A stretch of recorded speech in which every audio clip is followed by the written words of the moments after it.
কি ভয়ঙ্কর লেভেলের ডাবিং করে গেছেন মেগাস্টার শাকিব খান। ও মাই গড, ও মাই গড। ছবির মধ্যে যে হুক পয়েন্টগুলো আছে না, যেগুলোকে আমরা বলি, যে জায়গাগুলো, যে পোর্শনগুলো জার্ক দেবে আমাদের দর্শককে, না কাঁপিয়ে তুলবে, দর্শকের চোখ ছানাবড়া হয়ে যাবে, এটা কি দেখছি, এরকম বেশ অনেকগুলো সিকোয়েন্স আছে বরবাদে। হ্যাঁ, কারণ তোমরা তো জানো বরবাদ সিনেমাটা আউট অ্যান্ড আউট একটা মেন স্ট্রিম ছবি তো বটেই, তার সঙ্গে সঙ্গে যে সিনেমাটার মূল ব্যাপারটা হচ্ছে ব্রুটালিটি, অ্যাকশন, তার সঙ্গে রোম্যান্টিসিজম, সবটা থাকবে, তার সঙ্গে একটা সুন্দর গল্প। এবং মেগাস্টারের চরিত্রটা বরবাদ সিনেমাতে এমন ধরনের একটা চরিত্র, যে চরিত্রটা ছবি জুড়ে শুধু দাগ কাটবে না, দাগ কেটে কেটে কেটে কেটে লোকের একদম লোমকূপের মধ্যে ঢুকে যাবে যে এটা কি পারফরমেন্স।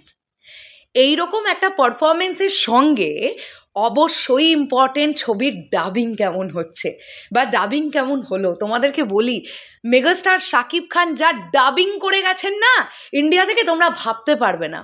আমার কাছে যতটুকু যা খবর আছে তোমাদের সঙ্গে শেয়ার করি, গতকাল সেকেন্ড হাফে শাকিব ভাইয়া অলরেডি আবার বাংলাদেশে উড়াল দিয়ে দিয়েছিলেন। বাংলাদেশের উদ্দেশ্যে রাত্রিবেলার দিকেই ভাইয়া বাংলাদেশ পৌঁছে গেছেন, তার ডাবিং তিনি কমপ্লিট করে ফেললেন। এবার আমার পক্ষে এটা বলা এখনই পসিবল হচ্ছে না যে পুরো সিনেমাতে তার পোর্শনের ডাবিংটা হয়ে গেল, নাকি তিনি তার এই লটটাতে এসে টিজার রেডি করে গেলেন, নাকি সেকেন্ড লুকের কোনো ভয়েস ওভার থাকবে সেটা হয়ে গেল, তার সঙ্গে সঙ্গে ছবিতে তার পোর্শনের বেশ অনেকখানি ডাবিং হয়ে গেল, সেটা আমি জানি না।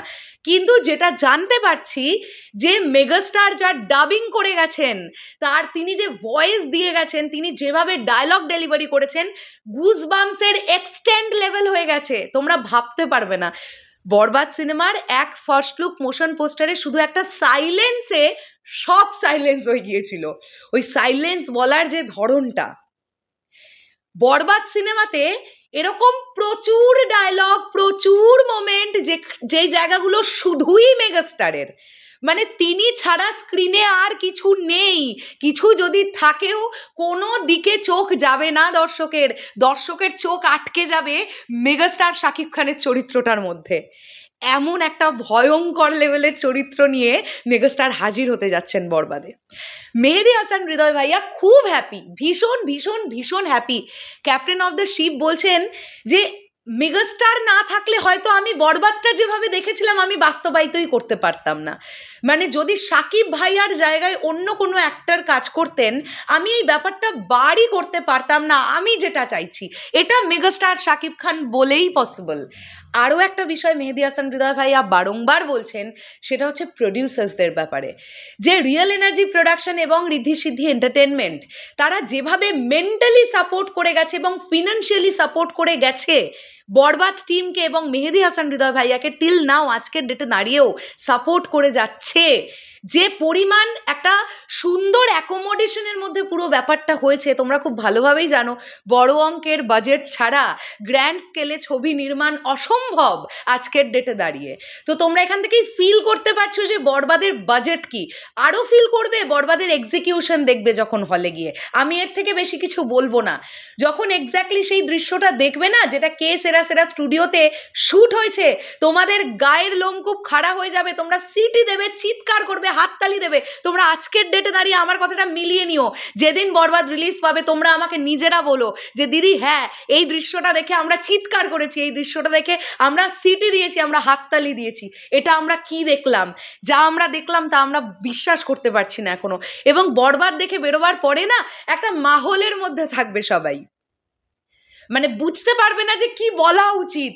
পাবলিক বেরিয়ে না বাক্যহারা হয়ে যাবে যে কি পাবলিক রিয়াকশন দেব, মানে ওই ব্যাপারটা মাথার মধ্যে থেকে বেরোবে না। এমনভাবেই ছবিটাকে নির্মাণ করা হয়েছে, এমনভাবেই ছবিটার গল্পটা, কন্টেন্টটাও ইটসেলফ এতটা স্ট্রং। আর আমি এর থেকে বেশি কিছু বলছি না।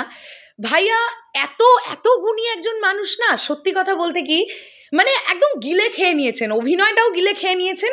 চরিত্রটা যে চরিত্রটা বহন করেন, সেই চরিত্রটা শ্যুট কমপ্লিট হয়ে গেলেও ডাবিং করার জন্যেও সেই চরিত্রটা বহন করেন এই মানুষটা।